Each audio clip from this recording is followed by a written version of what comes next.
Assalamu alaikum dear students. Subject is geography, class 8th. And today is our topic is mineral and power resources. Mineral and power resources we will discuss also mineral and rock. जहाँ तक mineral and power resources की बात है, हमने इससे पहले जो सबक पढ़े हैं उनमें हमने डिफरेंट रिसोर्सेज के बारे में बात की, जैसे लैंड रिसोर्स है, वाटर रिसोर्स है। इसी तरह से हमारे पास जो भी वसाइल मैसर है जो कुदरती तौर पर होते हैं उनके बारे में हमने अच्छी तरह से पढ़ा है। अब हमारा जो टॉपिक है ये चैप्टर नंबर 3 आता है हमारा जियोग्राफी का, तो इसमें मिनरल एंड पावर रिसोर्सेज के बारे में हम बात करेंगे। ये मिनरल क्या होता है, ये पावर रिसोर्सेज क्या होते हैं, इस बारे में हम बात करेंगे। तो अगर हम मिनरल पर बात करेंगे तो मिनरल क्या होता है।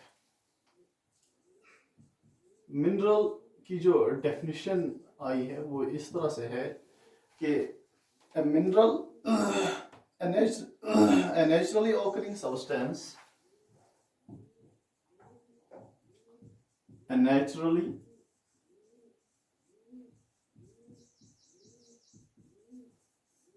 occurring substance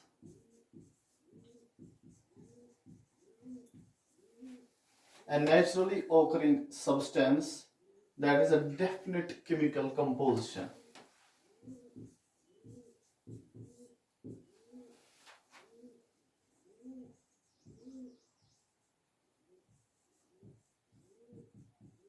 That has a definite chemical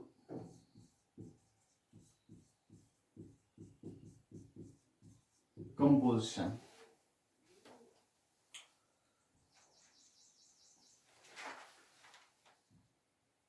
Yes.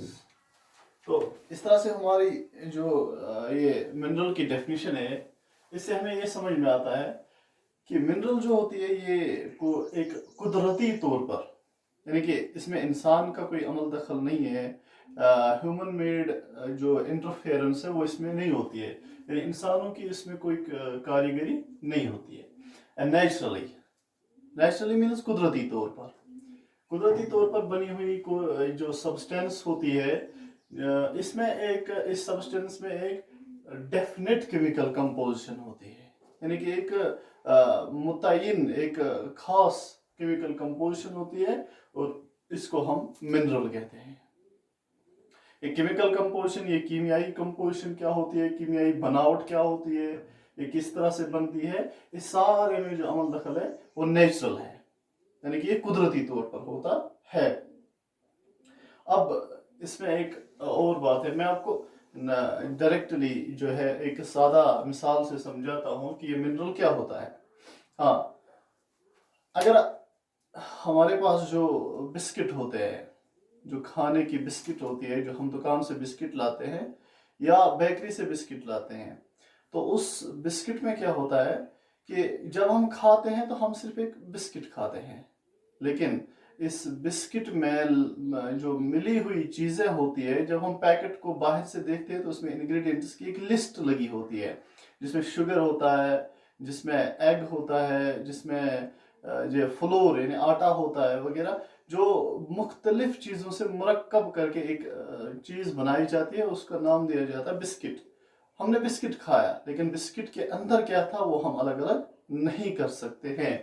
इसी तरह जो मिनरल होता है ये एक केमिकल कंपोजिशन होती है, इसमें ये केमिकल कंपोजिशन कुदरती तौर पर इसको एक सब्सटेंस में, एक चीज में तब्दील कर देती है, लेकिन इस सारे में जो प्रोसेस होती है वो नेचुरल होती है। अब हम किस किस को मिनरल कहेंगे, कहाँ कहाँ से ये मिनरल होती है। ये प्लांट से हम हासिल नहीं करते हैं, ये हम एनिमल से हासिल नहीं करते हैं। इसका जो सारा दारोमदार है मिनरल का वो लैंड पे होता है, यानी ये सारी चीजें जो हमें कहाँ से मिलती है, जमीन की रिसोर्स से मिलती है। और इस मिनरल में सबसे जो बेसिक आइटम आता है, जो बेसिक सब्सटेंस है, दैट इज रॉक। हमारे पास जो होती है वो रॉक होती है, कि रॉक के बगैर हम मिनरल का नहीं सोच सकते हैं। तो रॉक की जो डेफिनेशन होती है हमारे पास, तो पहले हम उस पे आ जाते हैं।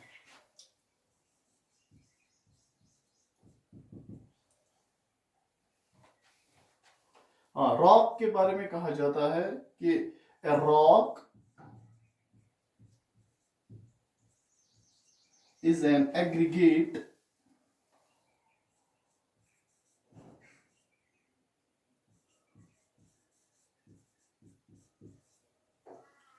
of one or more minerals.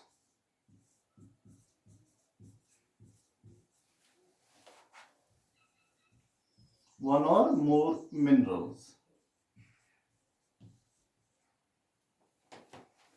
but without definite composition of constituent material.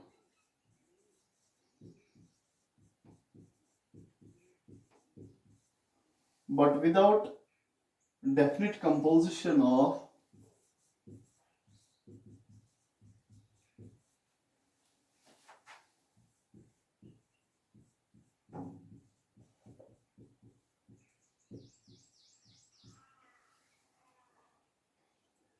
constituent mineral.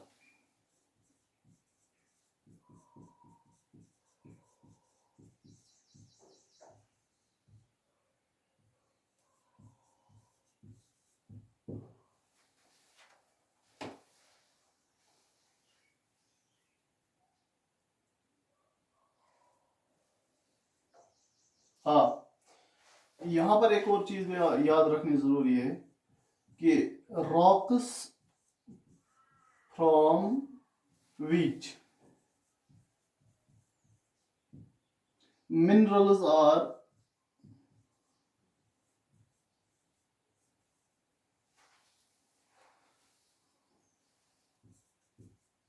mined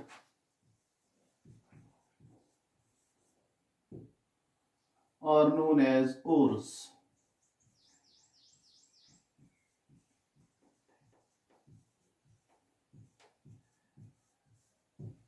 हाँ, तो जैसा कि यहाँ पर हमने समझ लिया है कि जो भी मिनरल होता है, इसमें इंसान का कोई अमल दखल नहीं होता। ये कुदरती तौर पर बनी हुई एक चीज होती है जो इंसानों के लिए या पूरी दुनिया के लिए जो है इकोनॉमी या कंस्ट्रक्शन या किसी भी तरह की जिंदगी गुजारने के लिए एक मुआविन चीज साबित होती है।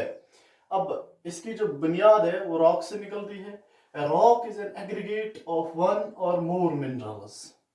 इसमें या तो एक ही मिनरल होता है या बहुत सारे मिनरल होते हैं। तो मिनरल को हम कहते हैं मैदनियात। जो एक ही मैदनियात होता है या बहुत सारे मैदनियात होते हैं, बट विदाउट डेफिनेट कंपोजिशन। इसमें कोई डेफिनेट कंपोजिशन नहीं होती है। अगर इसमें केमिकल कंपोजिशन होती है लेकिन एक डेफिनेट नहीं होती है ऑफ कॉन्स्टिट्यूएंट मिनरल। जैसे हम ये कहेंगे कि इसमें ये वाला मिनरल है, ये वाला, ऐसा नहीं होता है।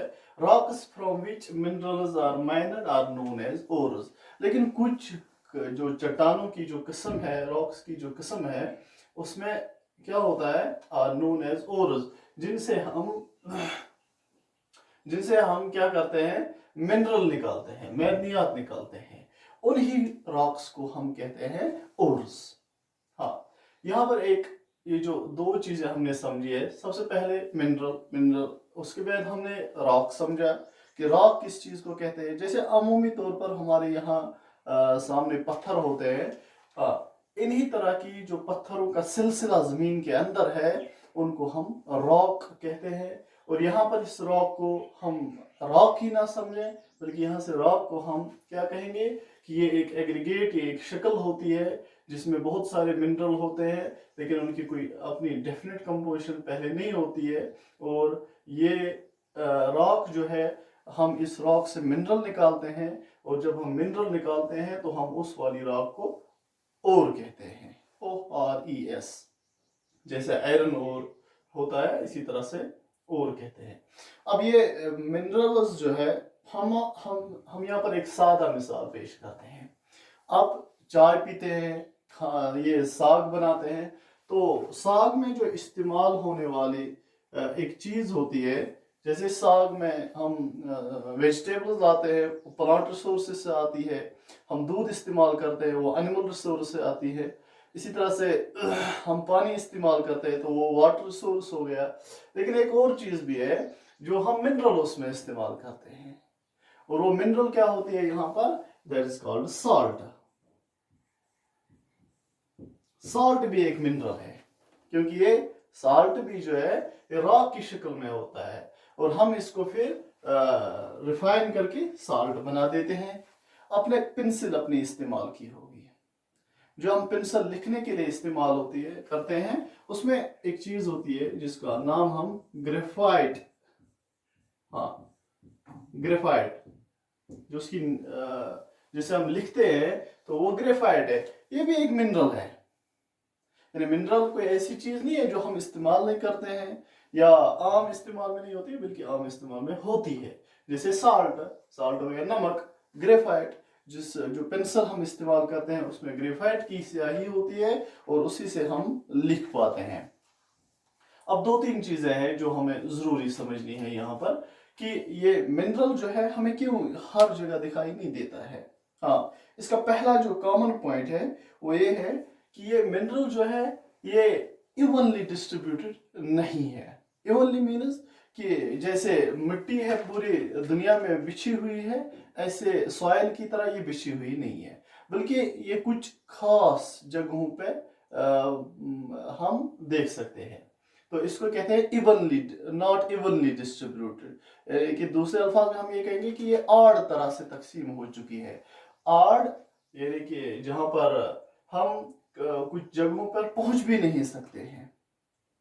तो ये एक बात मैं ऐसे आपको समझा दूंगा कि ये मिनरल्स जो होते हैं ये उन जगहों पर भी पाए जाते हैं जहां अभी तक इंसान नहीं पहुंच पाता है, या जो हमारे पोलर रीजन्स है, नॉर्थ पोल, साउथ पोल, जिसमें आर्कटिक ओशन आता है, अंटार्कटिका आता है, तो उसमें भी हमें ये रिसोर्सेस मिलते हैं, लेकिन हम वहां पर नहीं जा पाते हैं। Unaccessible areas. इसी तरह से ये जो मिनरल्स होते हैं इनकी दूसरी एक किस्म है। हाँ, यहाँ पर एक और बात भी ज़रूरी है कि अगर दुनिया के एक मुल्क में, जैसे एशिया है, इंडिया, एशिया में इंडिया आता है, पाकिस्तान आता है, बांग्लादेश आता है, बहुत सारे ममालिक आते हैं। इंडिया में जो मैदनियात ज़्यादा तादाद में पाई जाती है वो दूसरे ममालिक में कम पाई जाती है। यूरोपियन ममालिक में जो ज़्यादा तादाद में पाई जाती है वो यहाँ पर कम पाई जाती है। Means oddly distributed, not evenly distributed. और यानी इनकी तकसीम कारी जो है वो कुछ अलग तरह से हुई है कि ये हर जगह बराबर नहीं है, जैसे यहाँ पर लोहा है और पूरी दुनिया में लोहा है, ऐसा नहीं है। दूसरी बात, ये जो है ये सारा जो है ये नेचुरल प्रोसेस के जरिए से बनता है, इसमें इंसान का कोई अमल दखल नहीं होता है। तो इंसान की जो कारीगरी है, इंसान की जो बनावट है, वो उसको रिफाइन करने में लग जाती है, न कि बनाने में इंसान का कोई, ये सारा अल्लाह ताला का है। अल्लाह ताला कुरान में कहता है अल्लज़ी खलका फसव्वा, कि मैंने इंसान को पैदा किया, फिर मैंने इंसान और दुनिया को पैदा किया, फिर उसको बैलेंस किया, उसके लिए वो सारी चीजें मुहैया रखी जो उसको चाहिए। अब हम इनको किस तरह से पहचानेंगे, ये जो हमारे पास रॉक्स होती है इनको हम किस तरह से पहचानेंगे? इसके लिए हमारे पास तीन फिजिकल प्रॉपर्टीज है। कितनी? 3 फिजिकल प्रॉपर्टीज। हाँ, तो सबसे पहले जो फिजिकल प्रॉपर्टी है हमारे पास, देयर आर 3 फिजिकल प्रॉपर्टीज।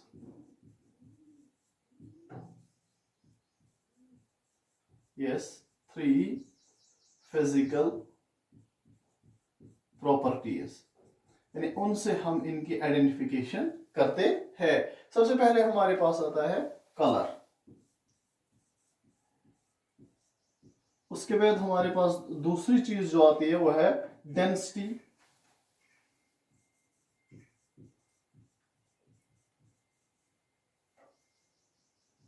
और तीसरी चीज जो हमारे पास आती है वो है हार्डनेस।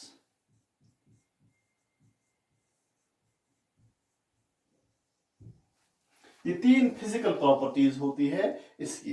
तो ये मिनरल की 3 फिजिकल प्रॉपर्टीज है, जिसमें हम सबसे पहले ये कलर देखते हैं कि इसका कलर क्या है। कलर के मुताबिक हम ये पहचान कर लेते हैं कि ये कौन सा मिनरल है।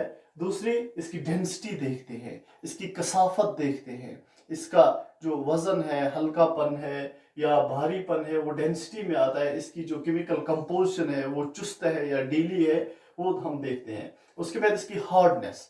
हार्डनेस मतलब इसकी मजबूती कितनी है, इसकी सख्ती कितनी है। गोल्ड सब जो होता है सबसे नरम और नाजुक मिनरल आता है। इसी तरह से आयरन जो है सबसे हार्ड, सबसे जो हार्ड हार्ड इसमें आ जाता है। इसी तरह से कुछ और भी है जो उस आयरन से भी ज्यादा हार्ड आ जाती है। तो हम इन 3 तरह से इसकी जो है फिजिकल प्रॉपर्टीज चेक करते हैं। तो कलर, डेंसिटी, हार्डनेस। इसके अलावा एक और भी तरीका है जिसको हम केमिकल प्रॉपर्टीज कहते हैं। तो इस केमिकल प्रॉपर्टी में हम क्या चेक करते हैं? हाँ, इसी केमिकल प्रॉपर्टी में हम सबसे पहले जो एक बड़ी चीज देख सकते हैं, जैसे हमारे पास नमक है, सॉल्ट है, हम देखते हैं सॉलिबिलिटी, इसकी सॉलिबिलिटी कितनी है। तो सॉलिबिलिटी के हिसाब से हम